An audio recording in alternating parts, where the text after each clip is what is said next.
Oi, gente. Espero que esteja tudo bem com vocês. Vamos lá para mais uma aulinha, né? Hoje nós vamos fazer uma revisão, tá? Sobre orações subordinadas adjetivas. Relembrando, né, gente, que subordinadas são duas orações ou mais que têm dependência de sentido uma da outra, para que eu possa ter sentido completo na minha oração, no meu período composto, enfim. Então, ela tem dependência de sentido. As subordinadas têm três tipos, que são as subordinadas adjetivas, as subordinadas substantivas e as subordinadas adverbiais. Hoje nós vamos ver um pouquinho sobre as subordinadas adjetivas e parte das substantivas, ok? Primeira coisa, pessoal, se o nome dela é adjetiva, qual é a função dela? Qual será a função? Ela terá a mesma função, gente, que o meu adjetivo teria lá no meu período simples. A função de caracterizar o meu substantivo, certo? No período simples. Agora, se eu falo de período composto, ela tem a função de caracterizar também, de trazer uma nova informação. Mas ela vai caracterizar o quê? Não apenas o meu substantivo, ela vai caracterizar a minha oração principal. Então, ela tem a função de caracterizar a oração principal, de trazer alguma característica para essa oração principal. Então, tenho duas orações, onde uma delas é a subordinada e a outra, né? E vai trazer uma característica para essa oração principal. A subordinada vai trazer uma característica para a principal. Nas subordinadas adjetivas, nós temos uma característica muito importante, gente. Elas não são ligadas por conjunções. Elas são ligadas por pronomes relativos. Vamos relembrar ali os pronomes relativos, né? Que, quem, quando, cujo, cuja, o qual, a qual, onde.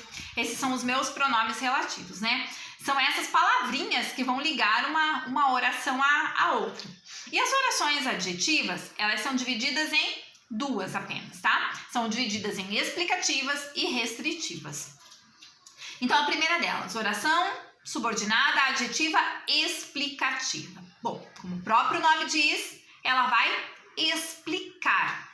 Mas ela se refere sempre ao todo da oração. Por exemplo, o exemplo que eu coloquei no quadro para vocês ali, os jogadores de futebol que são iniciantes não recebem salários. Veja, a oração principal, qual que é a minha oração principal ali, gente? Os jogadores de futebol não recebem salário, certo? Essa é a minha oração principal. E a subordinada, que são iniciantes. Percebam, gente, que ela fica no meio da oração principal. A oração subordinada aqui, ela se localiza no meio da oração principal. Ok, e o que tá ligando uma oração à outra, gente? A palavra que. E como que eu sei que esse que é um pronome relativo? Porque ele pode ser uma conjunção também, né? Mas nesse tipo de oração ele tem que ser um pronome relativo. Como que eu sei que ele é um pronome relativo? Eu vou substituir, eu vou trocar esse que pela palavra o qual ou a qual. Ou no plural, né? Os quais ou as quais.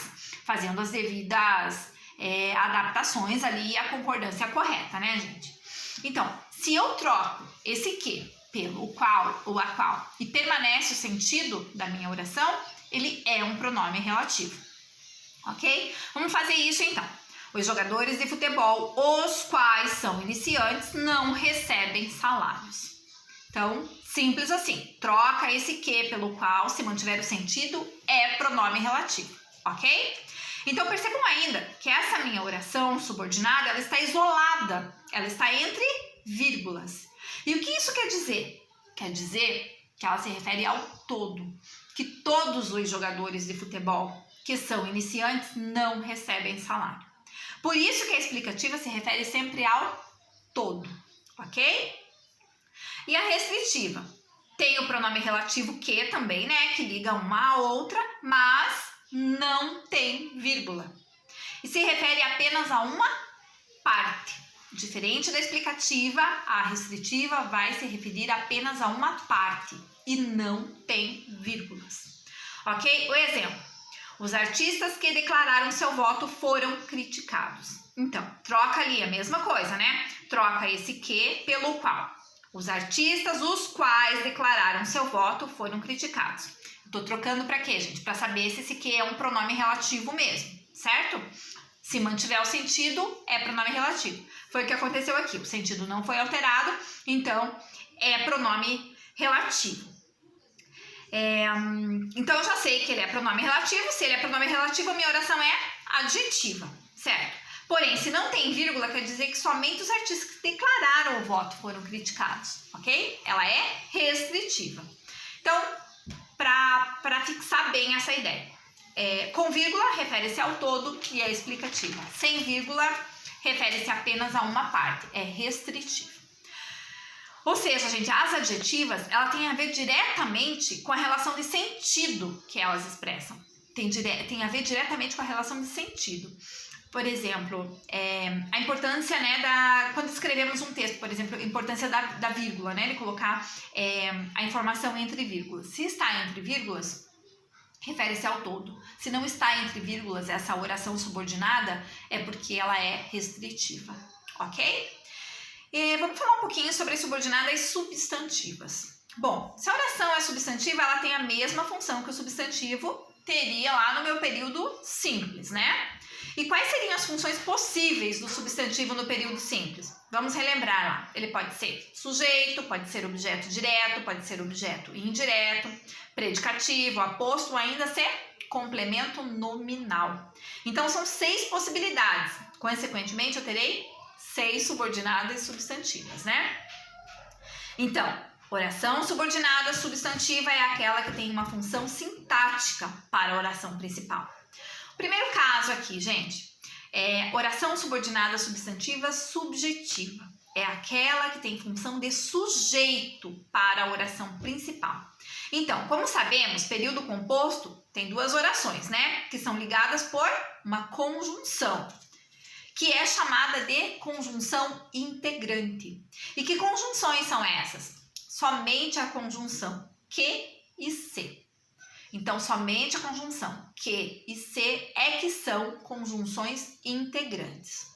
Bom, então na minha oração subordinada substantiva eu tenho 2 orações. A principal é aquela que não tem conjunção, tá?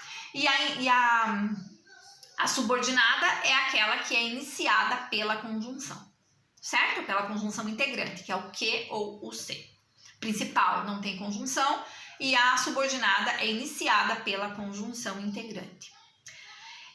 O exemplo. É óbvio que todos seremos aprovados. Gente, primeiro vamos procurar aqui os verbos, né? Para ver se temos realmente 2 orações. Eu tenho 2 verbos nessa oração, gente? Tenho, né? Tem e seremos, né? Verbo ser. Então, tenho 2 verbos, ok. Então, agora vamos ver se tem conjunção que liga essas 2 orações, né? Eu tenho conjunção, gente, nessa oração? Tenho, né? Tenho a conjunção que. Então, antes do que é a oração principal. E depois do que, dessa conjunção integrante, é a oração subordinada, ok? Agora, para saber se tem função de sujeito, eu devo observar sempre a oração principal. Qual é a minha oração principal, gente? O que vem antes do que? É óbvio. Verifica se tem sujeito expresso aqui nessa oração. Não, eu não tenho sujeito expresso. Porque a pergunta seria, né? Para eu saber se eu tenho sujeito. Quem é óbvio? E a resposta aqui a essa minha pergunta seria que todos seremos aprovados.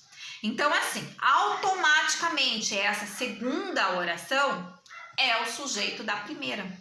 Nesse sentido, se você procura o sujeito na oração principal e não encontra, se o sujeito não está expresso nessa minha oração principal, é a segunda oração que se inicia, né, com a conjunção integrante lá, é essa minha segunda oração que tem a função de sujeito, certo?